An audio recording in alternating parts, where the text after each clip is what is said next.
I wanted to talk to you a little bit about Playtime with Jesus.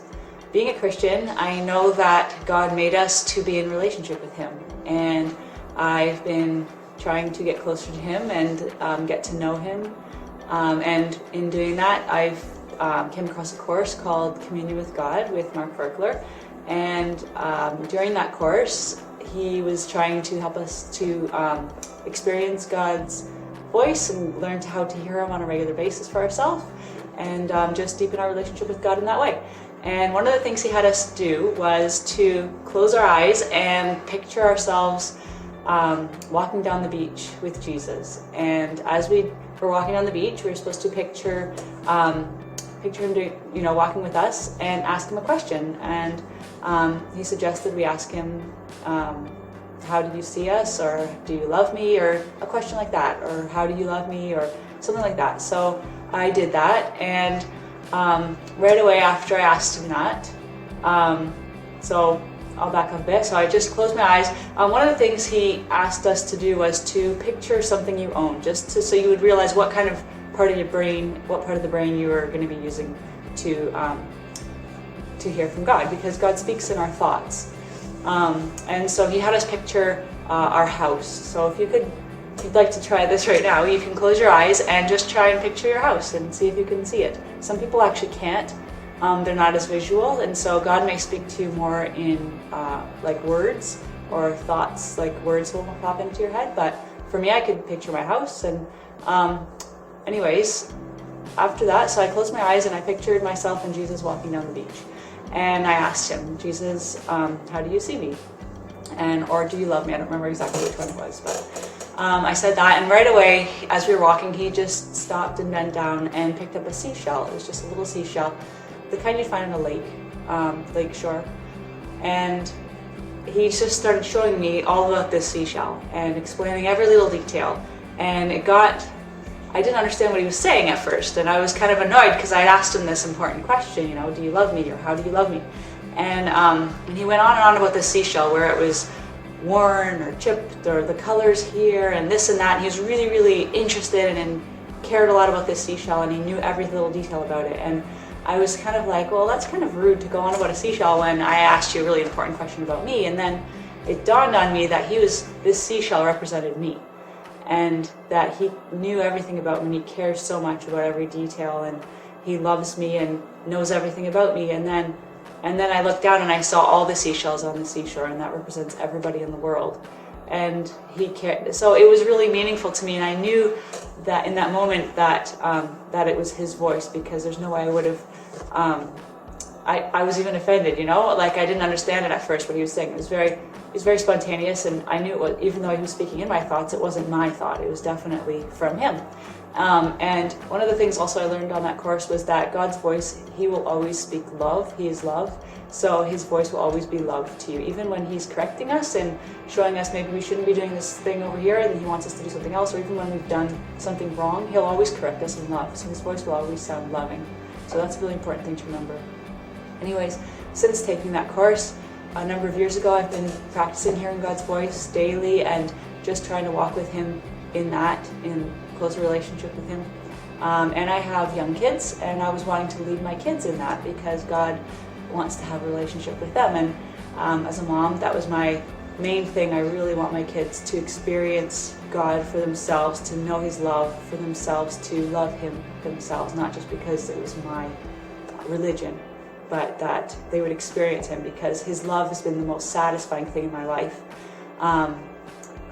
So, I don't know, when people say, you complete me, well, I think God's the only one that can complete us, and he does. And I feel like, there's that saying about there being a void in each person that only God can fill. Well, it's in that relationship. So as people, we need to seek God. He's the only one that will really satisfy us completely. So in trying to boil this down for my kids, I had them do the same kind of thing that Mark had us do with the beach thing. So I asked my kids, we started with the playground, because kids like the playground. So I just asked my kids, what's your favorite thing to play at the playground? So I think one of them said the slide, and one of them said swings. So I said, okay, well, let's close our eyes, and we're going to picture Jesus playing with us on either the slide or the swing. And again, before I started that, I had them picture their bikes, because they both have bicycles, just to have them see where in their mind, in their thoughts, God was going to speak to them. So they closed their eyes and they pictured Jesus playing with them, and then I told them they could ask him a question or just play with them. I think God, he's always speaking to us, but also he always just wants to hang out with us and be with us. He doesn't necessarily want to, it doesn't always have to be words. It can just be playing, enjoying his presence. That's just like we play with our kids, you know. It's about being together and enjoying each other and getting to know each other. So, so we've been doing that for a number of years now. We started this Playtime with Jesus when my kids were 2 and 7, and they're now 7 and just turned 13. And it's been a really key thing for us as a family and for them, I think, in developing the relationship with God. It's simple, it's fun, there's not a lot of stress, it's fun. It's having the kids encounter them in a thing they enjoy doing. And to be honest, it's the way I have continued to develop my relationship with God. I often will do the beach because I live in a place where it's cold a lot of the year, and the beach is a place that's peaceful to me, and I feel like I'm relaxed and happy. And so, yeah, it's been really good to see how God has been leading them. My 13-year-old, I feel like God has been leading her in decisions in life during Playtime with Jesus. You know, they'll often meet at a stream and play in the stream, or skip rocks, or go on a picnic, or different things that she enjoys. And in that time, God is revealing himself to her and to my other daughter as well. And just through that playtime, they're getting to know him because they're spending time with him, and they're getting to know how loving he is, how fun he is, how nice he is, and then enjoying, you know, him leading them and saying, you know, I think I should be doing this now. I think I'm not going to do that activity anymore. So it's been thrilling, and I love that it's simple. I feel like God is simple for us, so the kids can come to him. You know, just like he said in the Bible, let the kids come to me. He's still saying that, let the kids come to me. And I feel like Playtime with Jesus is a really good and easy tool for them to come to him. In the workbook, there's first an explanation of how it works, and then on each page you have Jesus inviting your kid to play with them.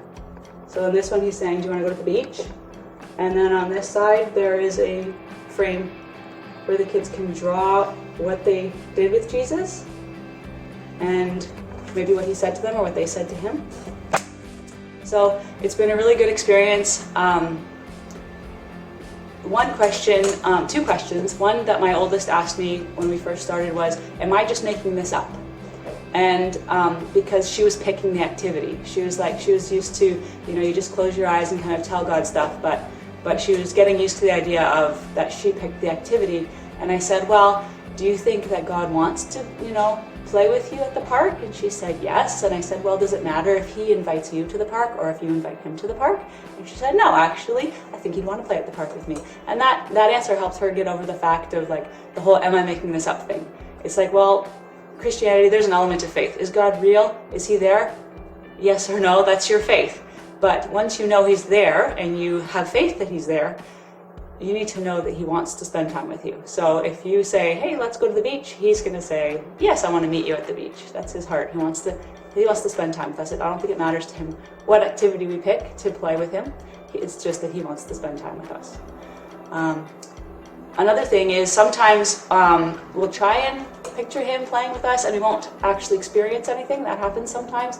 And what I have the kids do if that happens is I tell them, just draw you and Jesus playing at the park anyways. So I found that having them draw them and Jesus playing together helped them to experience him easier next time they did Playtime with Jesus.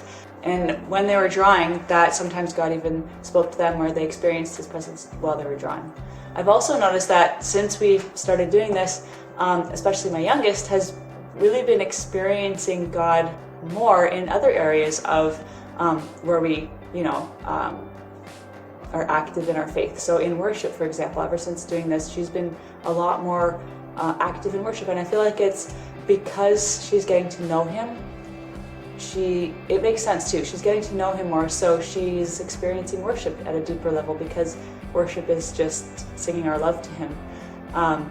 So I'm really pleased and thrilled at the fruit that I'm seeing from this in my kids, and that they are getting to know him and his love, and they are indeed developing that personal relationship with him. So I wanted to share this with all of you in hopes that it will help you guys with your kids, and that this will be a good tool for your family. We do Playtime with Jesus at church with our kids' church, and whenever I'm cleaning up after a Sunday and I see all their journals laid out, what we do at kids' church is sometimes we'll have like a craft journal, so they'll draw the picture of them and Jesus, and then I'll have them decorate it. We have glitter glue and little bits of material they can cut and paste, and all sorts of stuff that I picked up at the dollar store craft section. And it's so inspiring when I'm going and I'm cleaning up the journals after a Sunday service. It's so inspiring to me to see all these pictures of these kids playing with Jesus and what he said to them. It gives me so much life. Like, it's so inspiring. And that's where this idea of the Facebook page came up. It's like, well, every time I'm putting away these kids' journals for the week, I'm so inspired, and I want to share that with everybody, because God is speaking through their drawings. And so the Facebook page we put up is to inspire you guys and to share some of these Playtime with Jesus pictures with you. And I'm asking, if you enjoy Playtime with Jesus, if you would please post your pictures on our Facebook page, so that we can just keep encouraging each other and hearing God's voice through our playtimes.